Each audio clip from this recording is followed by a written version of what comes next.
Os relatos que tem da saída do Rabelo, do Acioli, do Palácio da Luz, são muito tenso o ambiente, muito tenso, né? O João Brígido está abraçado com o Acioli, né? Mas assim, muita gente armada no entorno, né? Havia um temor que de repente alguém desse um tiro, né? Então o Acioli vai para o quartel. Tenso, né? Muito tenso. E é perto, mas é um percurso que você dá para ter um infarto até lá, de medo, né? E muita gente furiosa, né? E aí dizem que no percurso tocam o sino da igreja lá, né, para uma marcha fúnebre, né, como se fosse a morte, né? É claro que o Acioli ficou em pânico quando ouviu a marcha fúnebre sendo tocado o sino. E aí foi com o Dom Joaquim, né? Os bispos vai, né? Vai o Faustino, os outros políticos, né? Ele fica no quartel, né? E depois embarca para o Rio de Janeiro, que também é outro momento muito tenso, né? Muito tenso. E aí ele acabou levando para o navio. Eu não vivi isso, mas eu sinto um prazer tão grande quando eu vejo essa foto, né? Ele escorraçado. Aí era uma catraeira, por exemplo. Tinha uma canoa que vai levá-lo, exatamente, vai levá-lo para o navio. Ele pega o navio, né? Em Natal ele sofre um atentado, a faca, né? Um dos seus perseguidos tenta matá-lo, né? Só que o cara acaba morrendo, né? Atinge o filho, né? O filho dele fica ferido e esse filho morre depois em Salvador, né? Ele vem a falecer. Foi assim, a família foram atos, né? Foi. Só que, então, esse é o fato que se tem como final da oligarquia aciolina, né?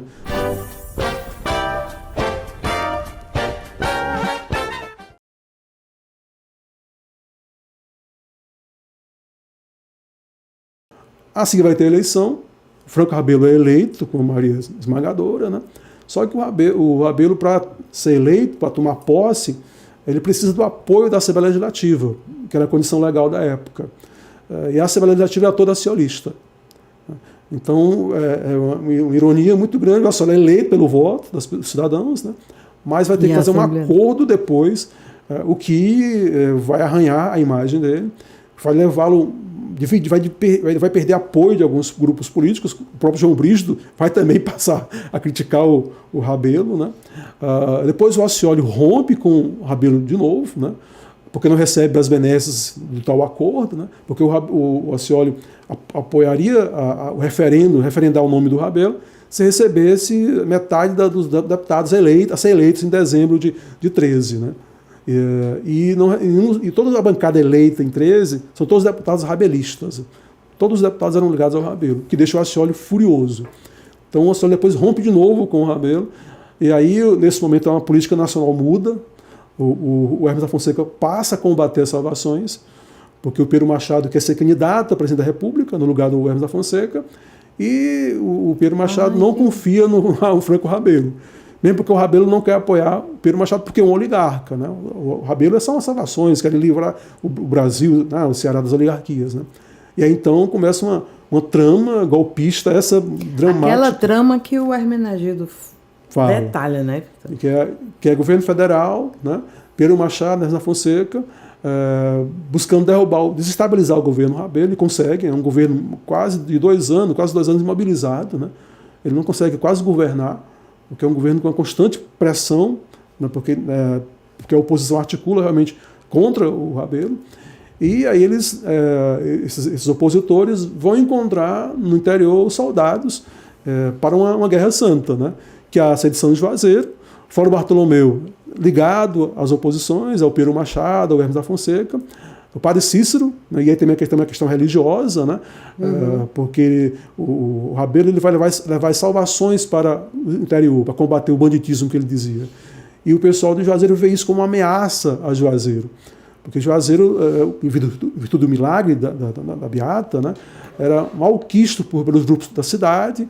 Havia um temor que a Igreja Católica, como tivesse em Canudos, levasse ao final, a Igreja Católica e outros grupos políticos, logicamente, ao final de Juazeiro, destruição de Juazeiro. Então é uma trama, né, que... Eles sabiam que não era isso, né? Os que mandam... O Floro. Sabia. Ele sabia. Realmente, eles é uma trama política, né? Eles querem derrubar o Rabelo, né? O padre vai negar sempre qualquer envolvimento, mas ele foi conivente, né, com o que aconteceu. As pessoas mais humildes, muitos sertanejos, né, viam aquilo como uma guerra santa. Sim. Estão ali para defender o Padim, ameaçado, né? E elas vão se armar, vão lutar, né? E aí também é um ato de muita coragem, né? Porque a gente tem que lembrar o que aconteceu em Canudos anos antes, né? Foi um massacre, né? Então, de repente, um pobre desafiar o governo, né? Tem muita coragem, né? Então, essa massa, né? Interesses políticos. A questão da fé mesmo, né? Para eles terem tanta a violência, né? Como um elemento sagrado, né? Não é pecado a violência. Porque você está defendendo uma religião, defendendo o Padre Cícero, né? Pecado é não defender o Padim, né? Não defender Deus, é defender a igreja e tal e tal. Então essa massa vai derrubar o Rabelo em 14, essa edição de Juazeiro famosa, né? E o Padre Cícero, ele é vice-presidente na chapa do... Um dos acordos para que o Ascioli... Como é que ele dizem que não participou? Na verdade, no Ceará, sempre teve religiosos políticos, no Brasil todo, né? Não foi só aqui não. Sempre teve religiosos políticos, né? Porque você não tinha faculdade no Brasil no século XIX, tinha na Europa, né? Então qual era o espaço de formação intelectual? Era ser padre, ir para o seminário, né? Então muitos padres, não por acaso foram deputados, senadores, né? Mesmo que não tivesse seguido a batina, né? Tiveram uma formação religiosa e depois tiveram uma atuação política, né? Depois é que veio os cursos de direito, né? Que vai ter esse papel também, né? De formar preparar essa elite, como eu falei, intelectual, para administrar um Estado que está se organizando. Né? Os bacharéis. E o Franco Rabelo, em que momento ele entrega? Bom, a queda, joga a toalha e... A queda é um negócio absurdo, né? Assim, a trama, né, muito bem costurada, né? O governo federal, o Floro Bartolomeu transfere a Assembleia Legislativa para Juazeiro do Norte. Houve um aspecto, digamos, ilegal na posse do Rabelo, porque tinha que ser referendado pela Assembleia Legislativa, só que eram necessários 15 votos, e só teve 12 votos de deputados. Né? Então, legalmente, né, o governo federal reconheceu, mas legalmente ele não cumpriu a legislação para tomar posse. Esse é um mote que vai ser usado pelos opositores. Um governo ilegal porque não foi legitimado pela Assembleia Legislativa. Então esse é um mote que o Floro Bartolomeu vai usar. Ele vai reunir a Assembleia em Juazeiro, vai dizer que é um governo ilegal e vai ele ser eleito, ou se autoproclamar presidente do Ceará. Então você tem dois governadores, um em Fortaleza, outro em Juazeiro. Então uma dualidade de poder. Esse é um mote para o Hermes da Fonseca decretar a intervenção federal. É claro que em decorrência... Tudo né, combinado, né? Tudo é um jogo de cartas marcadas. É claro que o Rabelo, quando sabe da artimanha, ele manda tropas para a região, né? Porque existia uma rivalidade enorme entre Crato e Juazeiro. Que é uma coisa que, ao longo dos anos... Ainda né, tem um pouquinho. Ainda tem, mas era muito maior antes. Né? Inclusive, a sedição de Juazeiro deixou marcas enormes na região, viu? Porque ficaram... rancores que vão durar décadas, né? É verdade. Porque Juazeiro atacou o Crato, né? O Crato era rabelista, Juazeiro ligado aos opositores, né? O Rabelo manda tropas para o Crato, né? O comando das tropas rabelistas é um desastre, muito mal preparado. Eles acham que vai ser um passeio atacar Juazeiro. Juazeiro se prepara, né? E aí a ideia famosa do valado, né? Do Círculo da Mãe de Deus, né? Porque é uma influência, até um ex-combatente de Canudos, Antônio Villanova, né? Que dá a ideia, né? Faça um buraco, uma trincheira com 5, 8 metros de profundidade, né? Eles pegam a areia, erguem uma espécie de muro, né, artificial, furam com um buraco de telha, de tijolo, colocam as armas, né? Então a Juazeiro é toda murada, né? Cercada, não tem como as tropas rabelistas invadir a cidade, né? Tentam 2 vezes, fracassam, aí Juazeiro parte para a ofensiva. Saqueia, aí começa o saque, ataca o Crato, né? Depois Barbalha, né? Jardins, toda aquela região saqueada, vão para Iguatu, né? Há um famoso combate, né? Em Miguel Camon, né? Onde morre o capitão Jota da Penha, muito conhecido, né? Que diz que é ali que o Rabelo realmente perdeu a batalha, a guerra, né? Porque é a única derrota dos sediciosos de Juazeiro, né?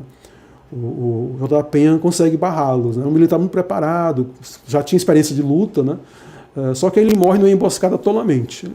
Ele vai examinar as trincheiras e leva 2 tiros e falece, é morto. E aí não tem comando, o desespero toma conta dos soldados, né? O pessoal, então, do Juazeiro pega o trem em Iguatu e começa. Iguatu, Quixeramobim, Quixadá. Aí vinha um trem lotado, né? E aí, onde o trem parava, eles chegavam, saqueavam a cidade, é o pânico das pessoas, né? E cercam Fortaleza. Né? Mesmo assim, o Rabelo não renuncia. Né? O governo federal manda navios de guerra para o Porto de Fortaleza. Né?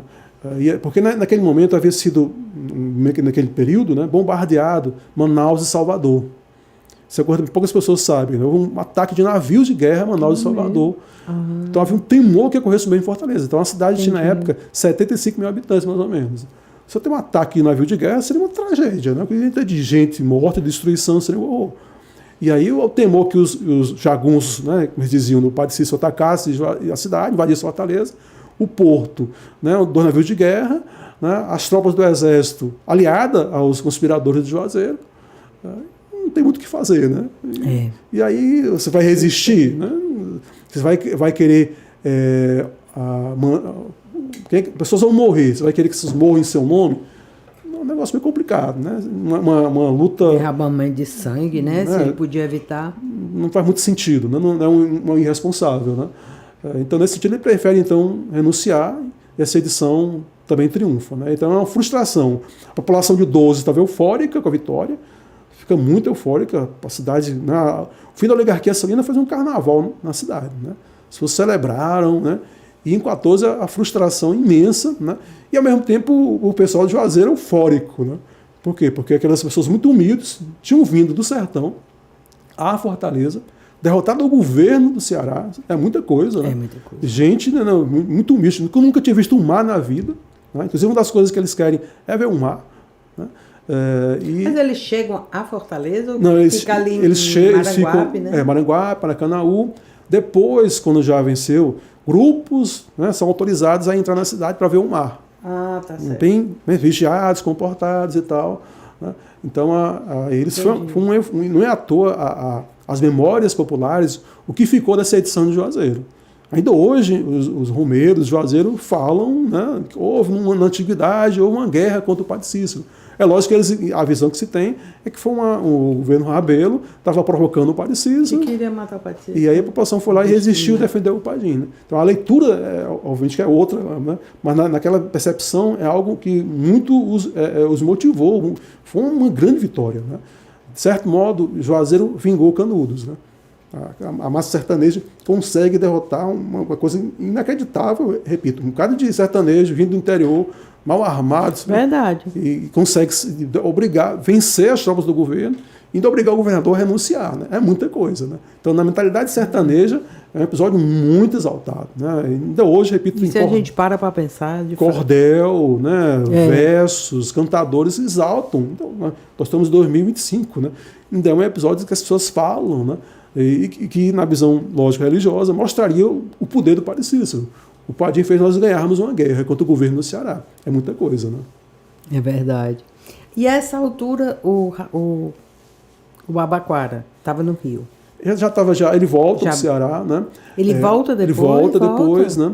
Só que como ele rompeu com com o Rabelo mais uma vez, né? Porque eles vão tentar caçar o mandato do Rabelo em Fortaleza. No dia da votação, a cidade se arma totalmente para impedir a entrada dos deputados na Assembleia. Isso é novembro de 12 ainda. Né? E aí os deputados não votam, obviamente. A população vai para a Praça Ferreira, que é um espaço, né, político, como de sempre. Começam discursos, né, raivosos e tal. Alguém fala, vamos às casas desses façantes. Né? Então eles vão no Jacarecanga de novo, queimam tudo, né, põem fogo em tudo.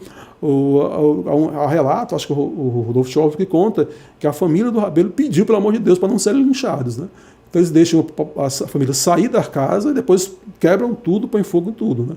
Então ele é obrigado mais uma vez a ir para o Rio de Janeiro. Né? Então aquelas casas que a gente vê, aquelas fotos, essas fotos que a gente vê das casas incendiadas, foi em novembro. Não foi na época, não foi em janeiro, nos dias de Revolução. Não. Houve também, depende da Uma foto. ou outra, né? Depende da foto, né? Mas houve também incêndios em janeiro. Em novembro. Já. Em janeiro de 12 teve, em novembro de Entendi, novo, né? entendi. Inclusive a fábrica, né? A fábrica foi A fábrica incendiada, dos né? Osceola, né? Que é mais, por sinal, mais uma prova de como o Osceola era um político alinhado ao pensamento da época. Fábrica, progresso, indústria, né? Ele não é uma figura anormal, né? A questão é que é uma família corrupta, né? Agora corrupto era não, demais, né? autoritária pra caramba, né? Mas o modo de agir, o hábito, só vou usar o termo aqui do Bourdieu, né? Não difere muito dos outros, não, viu? Aquilo era o pensamento da época do Brasil e no Ceará, né? É interessante como a imprensa nacional noticiava os acontecimentos do Ceará. Se você, o Ceará se virou... você for na Biblioteca Nacional, por exemplo, fizer uma pesquisa básica, por cima você vê... Eu sugiro fazer isso. Você tem na internet hoje, né? Pois A é. Biblioteca Nacional da internet. Você consegue ver Não, jornais é da curioso como o Brasil todo estava acompanhando o que época. Vira aconteceu questão aqui. nacional, né? Virou questão nacional. Porque, especialmente a questão de 14. Tanto que o Hermes da Fonseca ele decreta estado de sítio no Rio de Janeiro também. Vários jornais noticiam, você está violando as leis da federação, porque a trama golpista é toda com apoio. Em rigor, a sedição dá certo porque teve apoio do governo federal. Manda armas, manda munição, proíbe o Rabelo de deslocar tropas usando a ferrovia, de usar o porto de Fortaleza, né, desloca vários elementos do exército que eram rabelistas, né, para fora do estado. Toda uma trama. O general mandado, né, para comandar a região militar, o Setebino de Carvalho, ele não faz nada. Os grupos religiosos, né, grupos comerciais pedem, você vai fazer alguma coisa? Não. Se eu intervir, eu vou prejudicar, vou aumentar a confusão. É lógico, é o papel... Foi só papel assim figurativo. Ele está colaborando ele quer mesmo que cheguem, cercam a cidade. Mas ele que não permite que o pessoal invada a cidade, né? Só não houve invasão pelos então não foi figurativo. sediciosos, porque o Rio de Janeiro e, lógico, o Setebino de Carvalho não permitem, né? Porque isso também seria o caos completo. Fortaleza é uma cidade, uma guerra urbana muito difícil, porque a militar sabe disso, né? Invadir uma cidade grande como Fortaleza, na época já, não é fácil, né? E a população estava resistindo também. Em 14, à medida que estão chegando o pessoal de Juazeiro, a cidade se arma, cavam trincheiras. Seria um conflito de proporções absurdas, né? Seria realmente um massacre, né? Ia ter muita gente, talvez, morrendo, né? E tal, e tal. Então, mas a ideia dele, não, vamos evitar isso, né? Por quê? Porque eles não querem um conflito, eles querem que o Rabelo renuncie, né? O Setebino fala isso, se reúne com o Rabelo, a solução para a crise é você renunciar ao governo do Estado, e o Rabelo não renuncia. Então, vamos trazer os navios de guerra para cá, né? Vamos desarmar a população, porque também é feito isso, né? A um certo momento, quando é decretada a intervenção federal no Ceará, o Exército assume o comando da cidade e a população toda é desarmada. Então, o esquema militar do Rabelo acabou. Então, ele não tem armas, a cidade está cercada por terra e cercada por mar. Não tem o que fazer. Não tem o que fazer, repito, só se fizesse um banho de sangue, que pessoas morressem em seu nome. E aquela velha questão pessoal, né? Muito pessoal. Você vai querer que pessoas percam a vida por você, uma causa que já está derrotada? Porque você é um político, né? Ninguém é ingênuo, né? Um político sabe, não, você não tem como nós resistirmos mais. Nós lutamos até o fim. Era para ter lutado, resistido lá no sul, mas perdeu lá. Né? Era inevitável o que ia acontecer, já que eles não tinham como reagir, porque o governo federal não ia ajudar, nem ia também permitir, né? Então a derrota era inevitável. Causa perdida. Causa perdida. Né? Fica emocionante, gente. Estamos chegando aqui no fim. Aí aquele comentário que eu fiz no começo, quando a gente começou a conversar, por que é que depois de tudo, né? Depois de tanto, a municipalidade tem a obrigação de conhecer, né? A nossa história. E por que é que tem tanto canalha com o nome de rua, de praça? Porque cai na ignorância de quem vai se sucedendo, o povo vai nascer, não sabe. Qual é a explicação? Assim, só para a gente encerrar aqui essa. Assim, como já falou o Jacques Le Goff, né? Nenhum monumento é neutro, né? Todo monumento tem um propósito. Uma estátua, o nome de uma rua, tem um propósito de ser. Né? Então, a historiografia, a história foi usada durante muito tempo como uma ciência para justificar a existência do Estado, né? Justificar a existência do que nós somos como sociedade. Né? A história surge como isso no século XIX. Então, é interessante você ter uma história que exalte um aspecto positivo do que é o Brasil, do que é o Ceará, os grandes homens, os grandes vultos, né?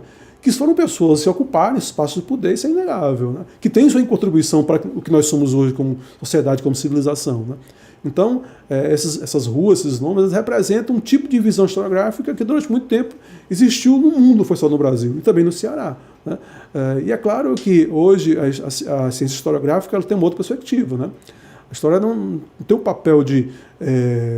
não sou juiz, não vou julgar ninguém, nem tem essa função. Né? Sim. A nossa função é explicar as coisas. Né? E quando você explicar as coisas é pisar num bocado de calo. Né? Você vai ter que incomodar um bocado de gente. Né? Então, e aí tem uma discussão. Vamos manter esses nomes? Vamos tirar esses nomes? É o mesmo caso das estátuas, lá dos bandeirantes, é algo parecido. Né? Vamos destruí-las? Vamos mandá-las para o museu? Revisionismo, né? É uma questão sempre difícil, né? Porque de repente destruir, queimar, pode ser que, é até compreensível pela violência as pessoas foram vítimas, né? Mas de repente a gente não vai ter nenhum indício de que foi esse pessoal, né? Eu acho interessante a gente manter esses nomes e explicar para ela, esses caras fizeram isso, né? Aconteceu isso, né? É lógico, isso é uma percepção que outra gente vai divergir, vai ter outra visão de mundo. Claro. Mas no fundo, é um tipo de história de sociedade que exaltava nomes, datas, né? Vultos, de uma época que a preocupação era formar uma identidade muito positiva. E repetir, esse não é o papel da história hoje. A função do historiador é explicar as coisas. É claro que o juízo de valor vai estar sempre presente. Não espere do historiador ser neutro, isso não existe. Né? O historiador ele está num lugar social, está num mundo, uma classe, isso não é neutralidade. Mas você tem que ser muito ético em compromisso com a pesquisa. Né? Isso aconteceu, tem que ser dito, por mais que doa para nós. Por mais que doa, né? Doa quem doer. Nossa, pessoal, adorei. Obrigada. Tuas ordens. Já fica aqui o convite para uma próxima Pronto, veio com o maior prazer. Nossa, foi maravilhoso, assim. Gente, estamos terminando aqui esse episódio. Coloque aí nos comentários alguma dúvida, alguma coisa que a gente vai respondendo, ou complementa alguma coisa, tá certo? Mande esse episódio para as pessoas que vocês gostam de história. Até a próxima.